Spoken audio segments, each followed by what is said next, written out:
Hello बच्चों, चलिए प्रश्न को देखते हैं। यदि n एक धन पूर्णांक है तो सिद्ध कीजिए एक धन x की घात 2n के प्रसार में मध्य पद का गुणांक एक धन x की घात 2n माइनस 1 के प्रसार में मध्य पदों के गुणांकों के योगफल के बराबर है। इस प्रश्न को हल करने के लिए जो मुख्य अवधारणा होगी, मुख्य अवधारणा सबसे पहले हम जानेंगे कि यदि n एक क्या हो, सम संख्या हो, तो x धन a की घात n के प्रसार में जो मध्य पद होता है, मध्य पद सूत्र होता है n बटे 2 धन एकवां पद। और यदि n एक विषम संख्या हो तो x धन a की घात n के प्रसार में जो मध्य पद होता है, मध्य पद, इसके दो मध्य पद होते हैं। सबसे पहला होता है n धन 1 बटे 2 वा पद तथा n धन 3 बटे 2 वा पद। और हम जानते हैं कि यदि x धन a की घात n के द्विपद प्रसार का व्यापक पद r धन एकवां पद हो तो जो सूत्र होता है t r धन 1 ये बराबर होता है NCR गुणे x की घात n माइनस r और गुणे a की घात r के। और हम जानते हैं कि यदि हमें दिया हुआ हो NCR धन NC r धन 1 तो ये बराबर होता है n धन 1 C r धन 1 के। ये गुण है। अब हम अपने प्रश्न पर आते हैं। पहले हमें दिया गया है कि एक धन x की घात 2n के प्रसार में मध्य पद, पहले में इसका ज्ञात कर लेंगे। तो यहां से n बराबर क्या है 2n, तो 2n क्या लग रहा है कि सम संख्या है, तो इसका जो मध्य पद हो जाएगा, मध्य पद, ये बराबर हो जाएगा n बटे 2 धन 1, n का मान 2n बटे 2 धन 1 वह पद।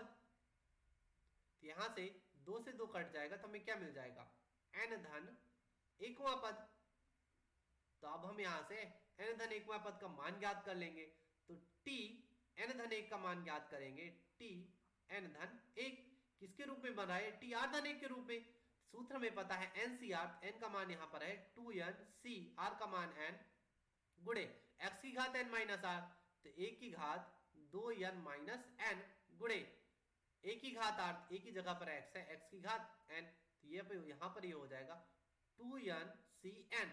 a की घात कुछ भी होगी 2n माइनस n तो ये हो जाएगा n, तो a की घात कुछ भी होगी तो उसका मान एक ही होगा और गुणे में x की घात n, तो ये हो जाएगा t n धन 1। तो इसका जो गुणांक हो जाएगा क्या हो जाएगा 2n cn।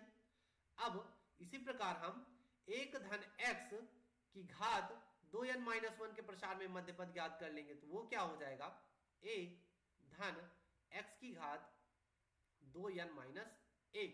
तो यहां से n बराबर क्या है 2n माइनस 1। अगर 2n सम संख्या है, सम संख्या में से अगर एक माइनस करेंगे तो हमें क्या मिल जाएगा, विषम संख्या मिल जाएगी। तो ये क्या हो जाएगा, एक विषम संख्या हो जाएगी। तो यहां से मध्य पद क्या हो जाएगा, मध्य पद, इसके दो मध्य पद आएंगे, विषम संख्या है। तो पहला सूत्र होता है n धन 1 बटे 2, n का मान है 2n माइनस 1 धन 1 बटे 2। तो प्लस का 1 माइनस का 1 कट जाएगा और 2n बटे 2, तो 2 से 2 कट जाएगा। तो यहां से क्या आ जाएगा nवां पद। पहला क्या हो जाएगा nवां पद। अब दूसरा मध्य पद ज्ञात कर लेंगे। तो दूसरा मध्य पद क्या हो जाएगा, सूत्र हमें पता है n धन 3 बटे 2, तो n का मान है 2n माइनस 3 धन 1 बटे 2। तो यहां से हमें मिल जाएगा 2n माइनस 2 बटे 2। तो यहां 2 अगर कॉमन लेंगे तो यहां क्या मिल जाएगा n माइनस 1वां पद, यहां से हमें मिल जाएगा n माइनस 1वां। तो हमें सूत्र पता है जो क्या होता है 2n माइनस 1 धन 3 होता है। तो यहां पर ये गलत हो रहा है, यहां से ये हो जाएगा 2n माइनस 1 और धन का 3।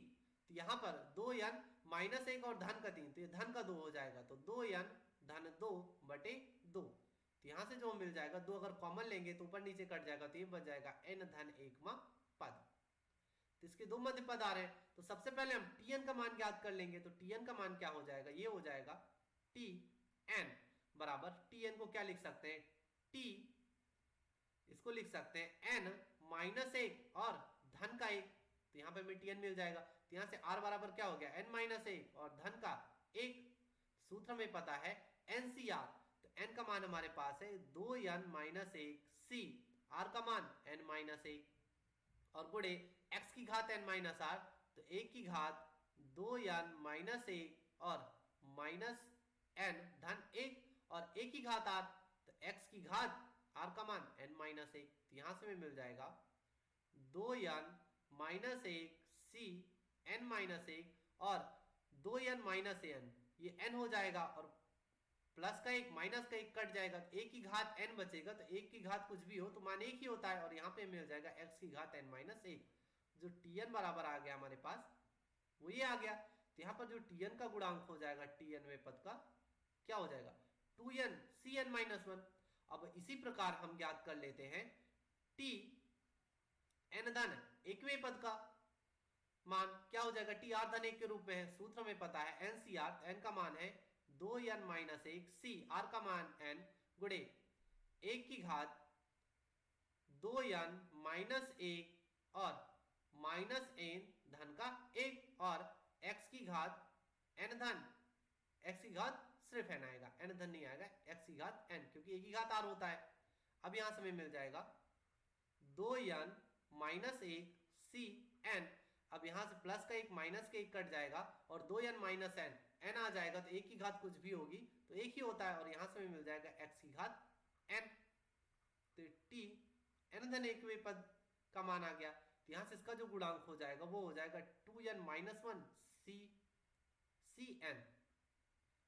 अब हमें सिद्ध क्या करना है, हमें जो सिद्ध करना वो है कि जो 1 धन x की घात जो 2n है, इसके प्रसार में जो मध्य पद का गुणांक है, तो इसका जो मध्य पद का गुणांक था वो था 2n c n। किसके बराबर होना चाहिए कि 1 धन x की घात 2n माइनस n के प्रसार में मध्य पदों के गुणांकों के योगफल के। तो इसके तो दो मध्य पद आए थे, तो पहला मध्य पद का जो गुणांक हो जाएगा वो हो जाएगा 2n माइनस 1 और c n माइनस 1 और धन दूसरा मध्य पद जो आया था वो था हमारे पास 2n माइनस 1 और c n।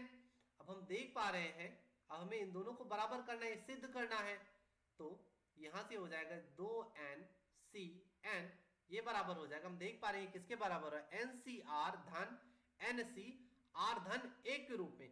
तो ये किसके बराबर होता है, ये बराबर होता है n धन 1 c r धन 1। तो n का मान है 2n माइनस 1 धन 1 और c r धन 1, r का मान हमारे पास क्या है n माइनस 1, तो n माइनस 1 धन 1।